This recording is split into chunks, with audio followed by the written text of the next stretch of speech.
Disuguhkan dengan keindahan ibu kotanya yang berada di ketinggian, tapi juga harus siap dengan geng kriminal yang bisa menghadang dari segala sisi. Inilah Ekuador, negara yang saat ini sedang berperang melawan geng narkoba. Tapi bukan itu saja, masih ada beberapa hal lagi yang harus kamu waspadai dari negara ini. Dari sisi politik, Ekuador juga pernah gagal untuk mempertahankan demokrasi di negaranya. Pasalnya negara kecil di Amerika Latin ini sempat menjadi titik terang demokrasi. Sayangnya, semua hanya angan saja. Perekonomian mereka hampir mati. Kelemahan institusional sampai keinginan politisi untuk membengkokkan atau bahkan melanggar aturan demokrasi juga pernah terjadi.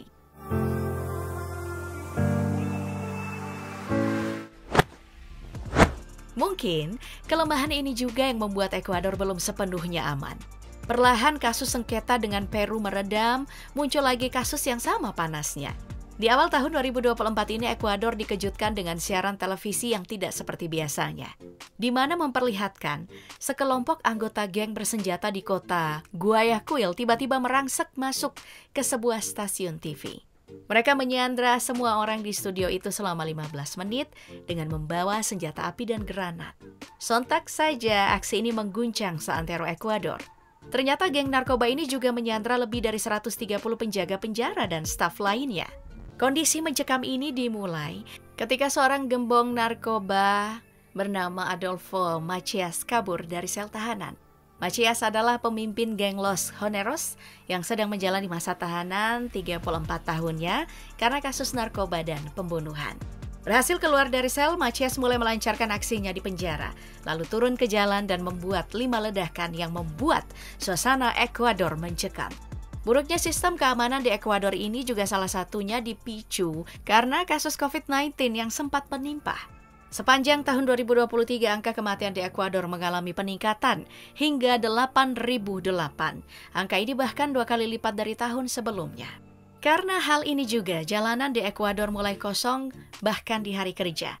Ratusan tentara termasuk tank melakukan patrol di jalan-jalan Guayaquil dan ibu kota Quito. Guayaquil saat ini dianggap sebagai kota paling berbahaya karena pelabuhannya menjadi pusat penyelundupan narkoba. Sekolah-sekolah mulai ditutup dan pembelajaran dilakukan secara daring seperti saat pandemi COVID-19 lalu. Selain itu, di sektor bisnis, Tiongkok sebagai investor utama juga mengumumkan penutupan sementara kedutaan dan konsulatnya. Buruknya kondisi Ekuador saat ini memaksa presiden mereka untuk mengumumkan perang melawan narkoba.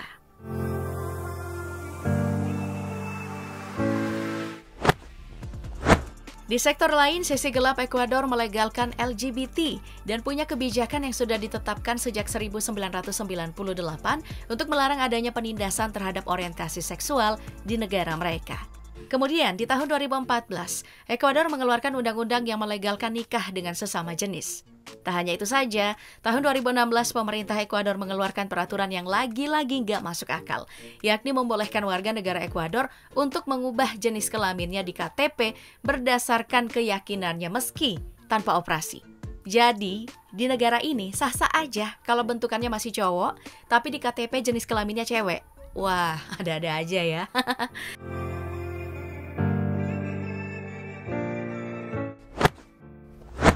Tapi kita tinggal dulu ya soal masalah LGBT.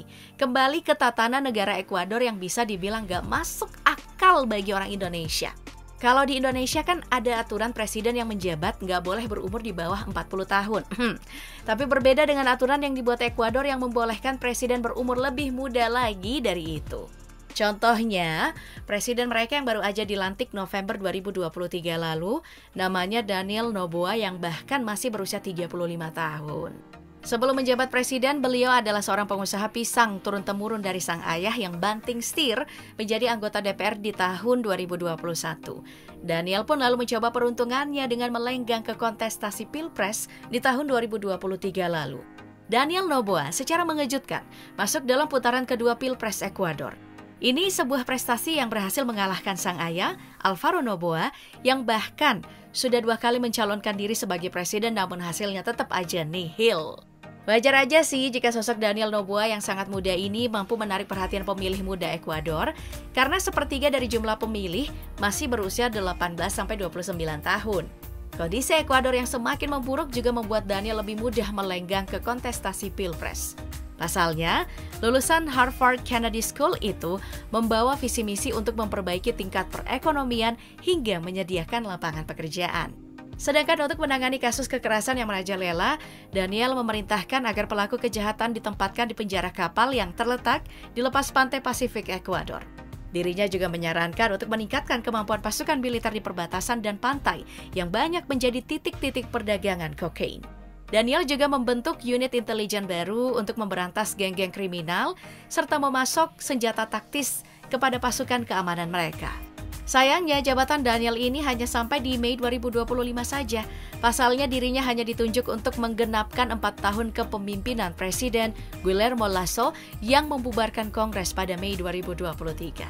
Saat itu, Guillermo Lasso melakukan sidang pemakzulan atau turun tahta untuk menyerukan pemilihan presiden dan legislatif secara cepat.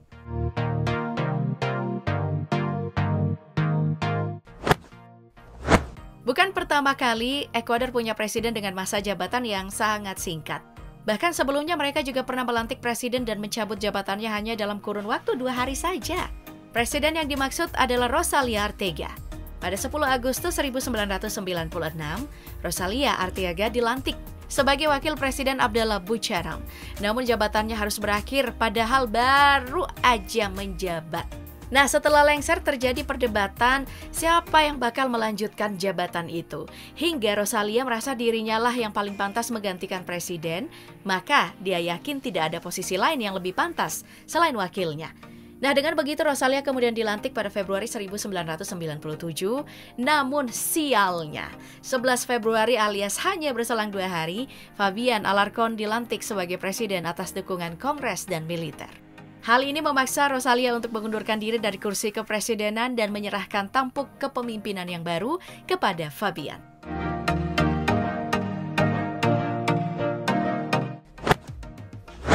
Mitos tisu toilet, ini nggak ada hubungannya sih sama kepemimpinan Presiden Ekuador ya. Tapi for your information, ini berguna banget kalau kamu mau traveling ke sana. Siapa tahu ya. Ya, ini mungkin terdengar sedikit nyeleneh, tapi saat mengunjungi Ekuador, kamu harus berhati-hati saat punya niat untuk membuang tisu ke dalam toilet. Itu karena banyak mitos yang menyebut jika di Ekuador sama sekali tidak ada pipa ledeng yang menjamin toilet di sana bakal tersumbat. Meskipun banyak juga yang mengklaim jika ini hanyalah mitos. Namun, benar adanya jika beberapa bangunan dan gedung di Ekuador sama sekali tidak dilengkapi dengan pipa ledeng. So, jika ragu, kamu bisa menanyakan ke petugas setempat ya.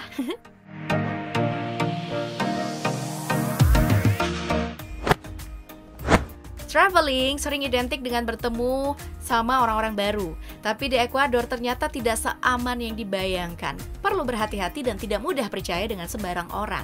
Ini karena Ekuador belum benar-benar aman dari kasus pencurian dan perampokan yang marak terjadi. Begitu juga saat memilih kendaraan umum untuk bepergian di sana. Perlu berhati-hati dan memperhatikan dengan baik plat nomor kendaraan mereka.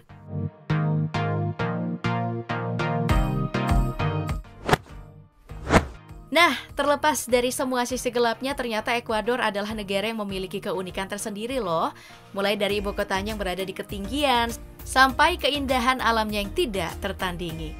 Ibu kota bernama Quito ini terletak di bagian barat Pichincha, yang merupakan gunung berapi aktif di pegunungan Andes.